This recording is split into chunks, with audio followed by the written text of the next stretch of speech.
Broadcasting from the Cass Corridor in Detroit, this is The Metro. I'm Tia Graham. And I'm Robin Vincent. Today on the program, algal blooms are painting Lake Erie green again.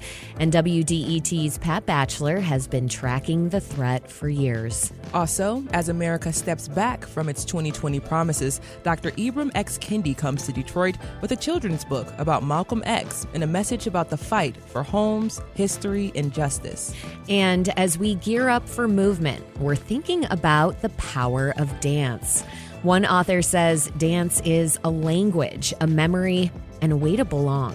Plus, before the Jeffrey Projects were rubble, they were rhythm, resilience, and real community. Kendall Wirtz is still building from that foundation today. We'll learn more later in the show, but first, it's no secret that the city of Detroit has a rich music history. But when most people think of the city's most famous labels, Motown is usually the first and only one that comes to mind. But there are many other lesser-known labels that contribute to the city's thriving music scene and deserve more recognition. Fortune Records is definitely among them, and yet somehow the influential mom-and-pop label has largely faded into obscurity.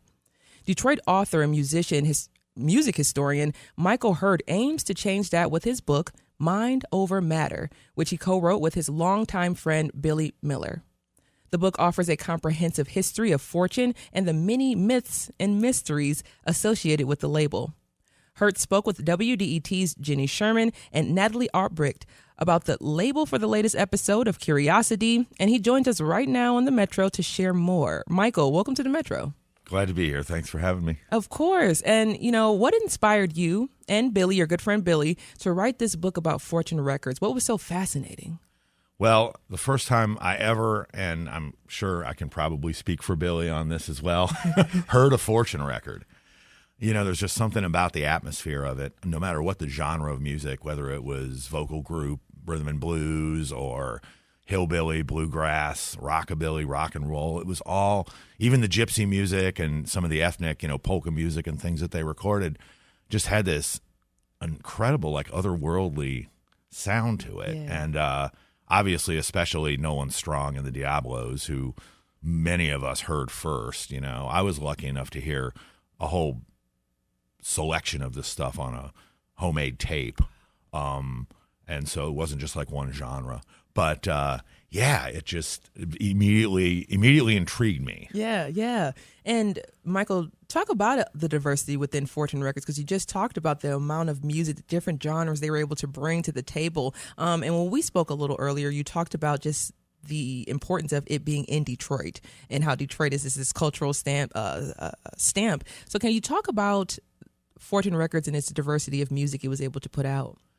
It's almost like our publisher and co-conspirator, Miriam Lina, said this the other day, and it was perfectly put. She said, the fact that they were able to corral all these cultures basically together in one room, anybody that crossed that threshold, was practically recorded and sometimes together.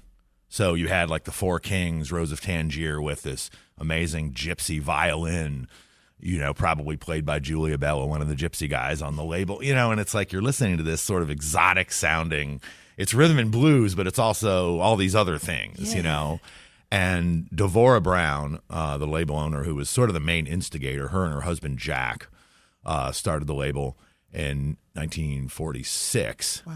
They, I don't know, they're just very open-minded people, and musically they were coming from a Tin Pan Alley sort of background. They were Jewish. And she was sort of a poet initially and a songwriter and did some sheet music stuff. And they had a little luck with that, but not a whole lot. And so essentially to make her dream come true, Jack said, okay, we're going to start this record label. And they started with pop music. Yeah. But almost immediately started to record everybody that kind of came through the door. And then they would go to clubs and look for people as well. So it's amazing how many different cultures were here in Detroit at that time, and they pretty much recorded all of them. Yeah, which I find just so fascinating, but also we're going to get down to it as well, the connection there to Motown, but how we all know so much about Motown and the way that they operated. And then when I hear and continue to hear more stories about Fortune Records, I think the blueprint was kind of already there within the city to have this space where people were just coming in and finding talent off the street, basically. Yeah, literally. I mean, there's so many stories with the artists that we talked to where they said, oh, yeah, they found there were some guys hanging out front. And they had a record shop. Now, this is kind of an important part of this that doesn't get talked about. Both locations that on Linwood first and then on 3rd Avenue, they had a record shop in the front. And so they were selling records as well. And record shops back then, and still to a certain extent, but especially back in those days, were kind of a hub for people to just come hang out and talk shop, and a lot of kids would hang out in record stores. So you had these kids hanging around, oftentimes wanted to hear what they sounded like, and they were trying to explore their music. And that's how the Diablos ended up on the label. We'll talk about that in a minute. Yes, we are going to get to the Diablos, but I love that you brought up Devora and Jack. Devora was from New York. Well, no, she was actually had roots in Cleveland. Her family was from Cleveland, yeah, but actually Belarus, Russia. They came from there directly. Yeah. Wow. And when I may be speaking, I'm trying to remember the exact story because it was sort of a late discovery with us, but I want to say she may have been born there, or at least her sisters were. Yeah. So when we think about having the Jewish background, you talked a little bit about that, especially during the 40s and the 50s. And then especially within the city of Detroit, there's always been this connection, especially when we think about, I'm trying to think of the name of it, Paradise Valley. We think about that and the Jewish population with the African-American population at that time and how it's just all come together to make, beautiful communities. So can we talk about how they were able to kind of add to that mixture? Yeah, I'm glad you brought up Paradise Valley because it's a big part of our book. Yeah. I mean, when the minute we started to scratch the surface on this book to try to tell the story of Fortune, it was like, okay, wait a minute, there's so much more. We have to tell the story of Detroit because so many of our favorite things about the city have not been talked about and certainly not under one roof. Mm-hmm. And so it essentially became, a cultural calling card, sort of the essence of the soul of artistic Detroit in a sense. It's a story of a city. Even, again, conversation I was having with Miriam yesterday, and she was saying, this book can be read. You don't have to be interested in music or records or whatever. You can read this is a history of a city.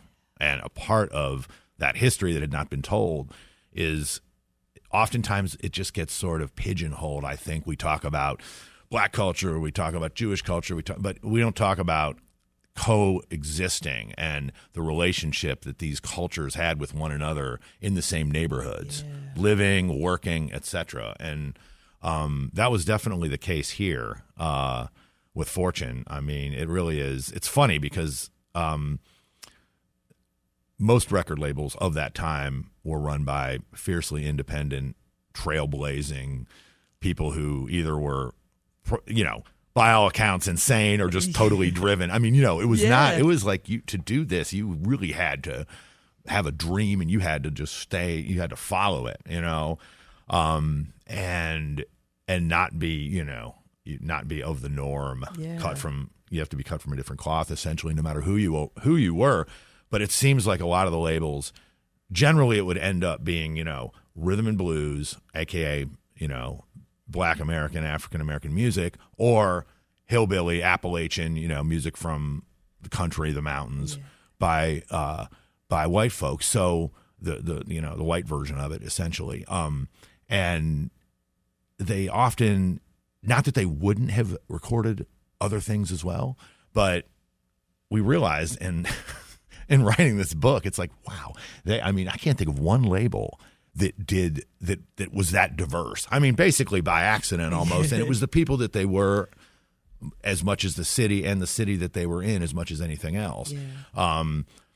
And they also excelled at it. That's another thing, because other labels probably recorded certain things and it just didn't quite gel the way it did at Fortune, Yeah. And I love, once again, that you brought up Paradise Valley, or at least we were talking about Paradise Valley, which used to be much larger, used to have such a significant presence within the city of Detroit. But now most of it is gone due to the creation of I-375. And I do actually want to move along a little bit here, because you and I can get to talking about this all day. I literally can. But I do want to get to some of the music here, because it's important that we actually talk about what their biggest export was the music.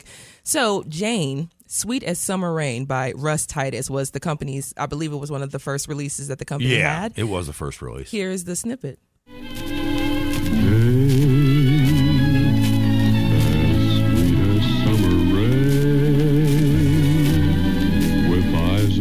A heart that's true and ruby lips like the touch of champagne. Jane. And once again, that is Russ Titus, Jane, Sweet as Summer Rain. And that is the first release from Fortune Records. And he's just crooning over this track right now. Can you talk about Dorothy Dean singing too? Yeah, talk about the track. It's funny. That's the one you see and you just think, okay, I'm going to pass that right by. I mean, just because it isn't necessarily most people that would be into Fortune Records. It doesn't have the wild, crazy, eccentric, atmosphere of the rock and roll or the hillbilly or the blues, recordings. Or that, for instance, Nathaniel Mayer or, some of these, soul rockers that, Melvin Davis. But it's still, it's where they came from. That's the main thing. Yes. It's where the Browns came from, Tin Pan Alley songwriting. And I mean, frankly, a record like that, the funny thing about it is now you're digging through records and there's so many pop records that sound like that. And you realize, boy, they put all this money into this record.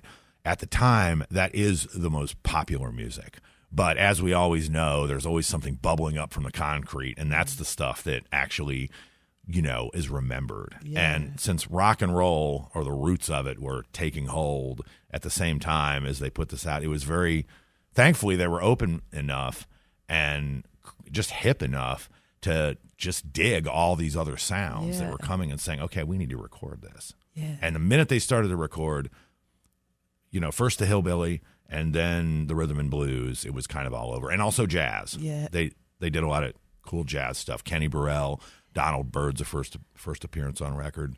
Alice Coltrane, a.k.a. Alice McLeod, first appearance on record, was a Fortune record. So that's something that hadn't been talked about as much. No, not at all. The jazz, which we are often trying to do here on the Metro, is to talk about jazz and Detroit's position within jazz's history here in this country. But I do want to get to one of those blues songs that you're talking about. We have John Lee Hooker, who's really known in the city of Detroit. Here's a clip of one of his tracks, Bad Boy.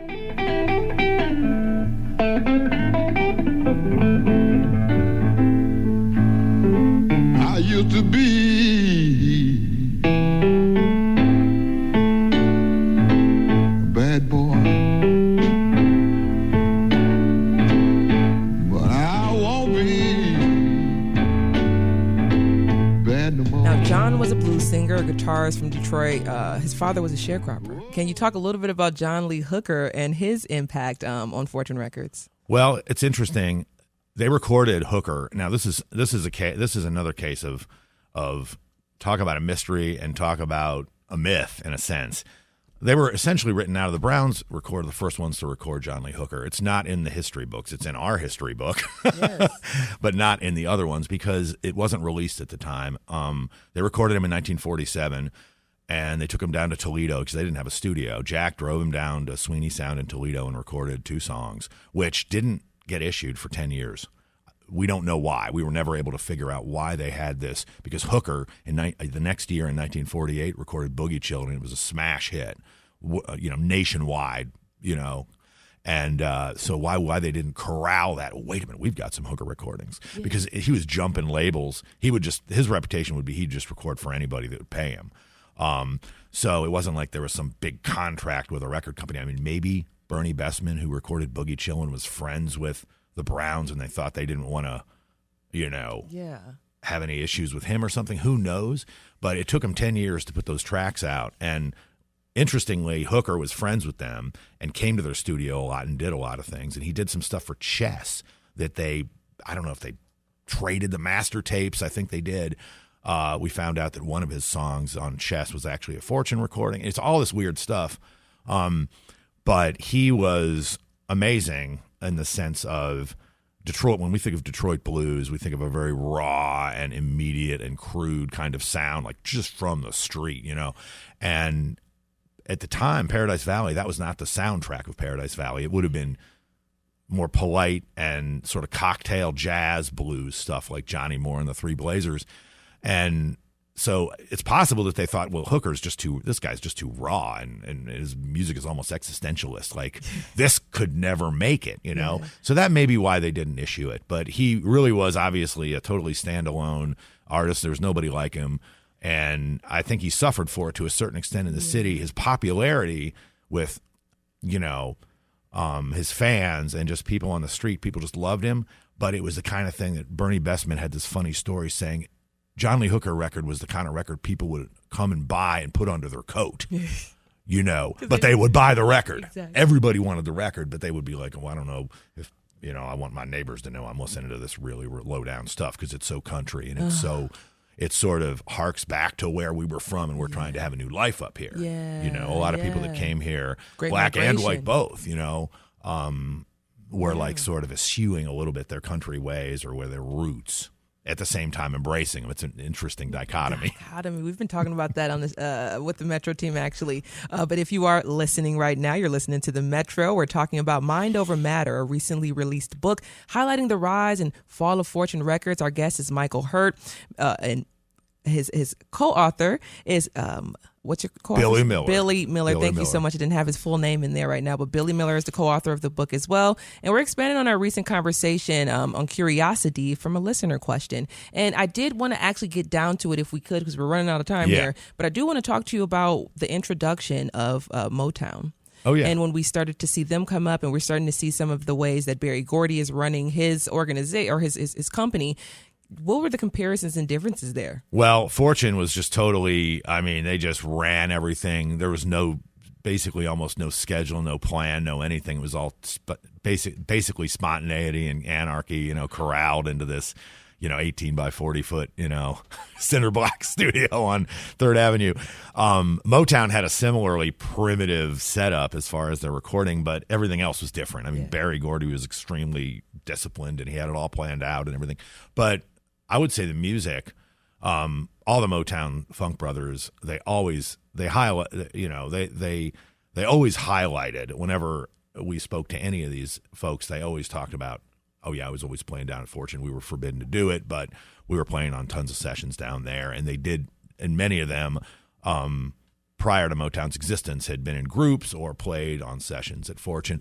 So Berry and company were very aware, of course, of the label, and also Smokey Robinson's favorite singer was Nolan Strong, and he always says that in every interview. He talks about, Adios My Desert Love was a song, the first Diablos song, and the first record, and actually Smokey's early group, the Chimes, did a version of it as well. And so that right there, just the sound of the Diablos and Nolan Strong, I think, was a huge I actually want to play Nolan Strong because you're talking about it right now. We do actually have a clip of them, The Wind. Here we are.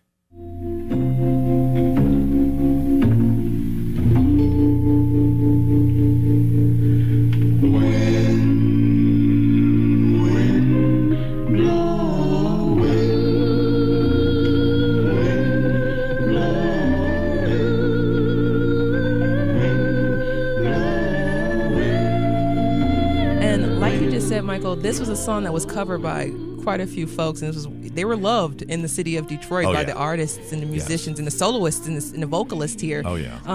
This, if you could talk a little bit about this group who attended Central High School. Yeah. So the Diablos attended Central High School, which is still there, as you know, and still beautiful. Thankfully, and still open, unlike many legendary Detroit schools. And Linwood, the Linwood location, the original Fortune location, was right across the street. So, the Diablos were hanging around the record store, and they basically wanted to hear what they sounded like on wax, and they basically pestered Jack and Devorah into recording them, and Devorah said, well, we really have something here. And she essentially forced Jack said, we have to put a record out. And that started their whole, foray into rhythm and blues, which was legendary, and, led into Andre Williams and the $5 and so many other incredible groups. And then, of course, later on, Nathaniel Mayer.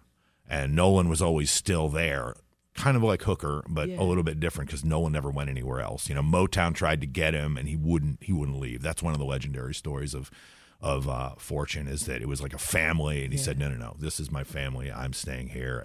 I'm not going anywhere else. Loyalty. Yeah. So before we do let you go, I do want to ask you just about the dissolvement, or it just kind of, because we talked about it, it didn't necessarily close. It kind of just it sort dissolved. of evaporated Yeah. into the ether. It's like Fortune never went out of business, and technically or officially, and they're sort of in their classic approach. Dvorak, up until the day she died, in the 90s, was constantly saying, we're going to make a comeback, we're going to do more recordings, we're going to get the stuff out here, whatever. And I think it sort of speaks to not only the legacy of what we hear with this music, but also going back to the Motown thing. We wondered when we were writing this book, how did they feel about everybody that they had launched, going and starting their own labels or rising around them in these other with these other record companies, whether it was in an A&R position or whether it was on wax singing or performing. And we realized, they basically just thought, we're just going to do our own thing. I wouldn't say stay in our own lane, because they were rule breakers for sure. But it was just, I just don't feel that they even thought like we have to compete with anyone. They just did their own. They were on their own path. And I would say that the decline probably had as much to do with their age, because they had a very long, they were around for, over 20 years. Yeah. Almost 30. That's for an independent record label. That's amazing.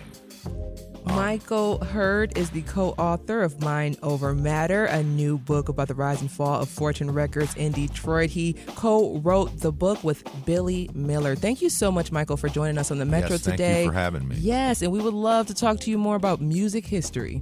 We will do it. I look forward to it.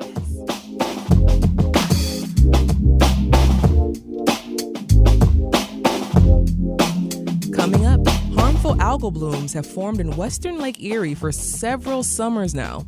We'll hear about how some folks are trying to stop that problem from growing with WDET's Pat Batchelor. We'll be right back on the Metro. You all stay right there.